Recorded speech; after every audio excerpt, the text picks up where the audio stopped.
Chelsea have £105 million worth of attackers, yet defence continues to be the best form of attack for Thomas Tuchel's side. 9 of the Blues' last 18 goals have been scored by defensively minded players in recent weeks.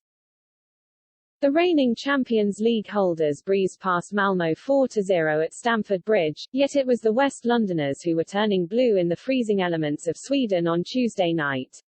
Malmo had learned their lessons from their pummeling in West London, as they sucked up all of Chelsea's first half pressure and patiently waited for their time to strike.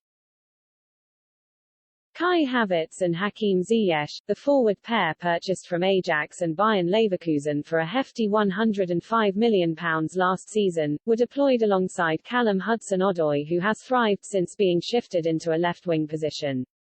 Hudson-Odoi's pace in behind and direct running was threatening but blunt, while Ziyech and Havertz got themselves into the dangerous positions expected from stars of their luxury expense, but alas were not able to make the net bulge. Havertz had the best chance of the Chelsea trio when he was played through on goal by a lovely slide rule pass by the resurgent Ruben Loftus-Cheek. Unfortunately, conviction and ruthlessness once again deserted the graceful Havertz, who tried to replicate his wonderful dinked finish in the reverse match against Malmo, but was instead saved easily by goalkeeper Johan Dahlen. Perhaps it was no surprise Chelsea did not get off the mark in the first 45 minutes. After all, they failed to find the net in the opening period against Newcastle United, and Tuchel made the extremely bold call to leave his 2 leading goal scorers on the bench. No, that was not £143 million striking duo Romelu Lukaku and Timo Werner, who were both still sidelined by injuries suffered in the first match against the Swedes. Nor was it £58 million speed machine Christian Pulisic, whose return to the Chelsea squad 2 months after his ankle injury setback was of a huge boost to the side. Chelsea's current goalscoring machines are Reece James and Ben Chilwell, whose 4 goals and 3 goals registered this season have made him the Blues' most prolific players. It was a tough one because they have been playing so good, Tuchel said before the game. At the same time it's an intense position, you cover the whole side, running up and down.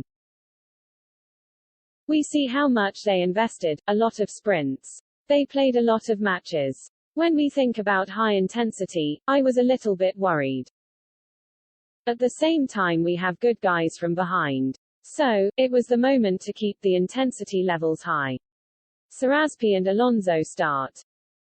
Azpilicueta and Alonso deputized for the England pair respectively by offering Chelsea's biggest threat.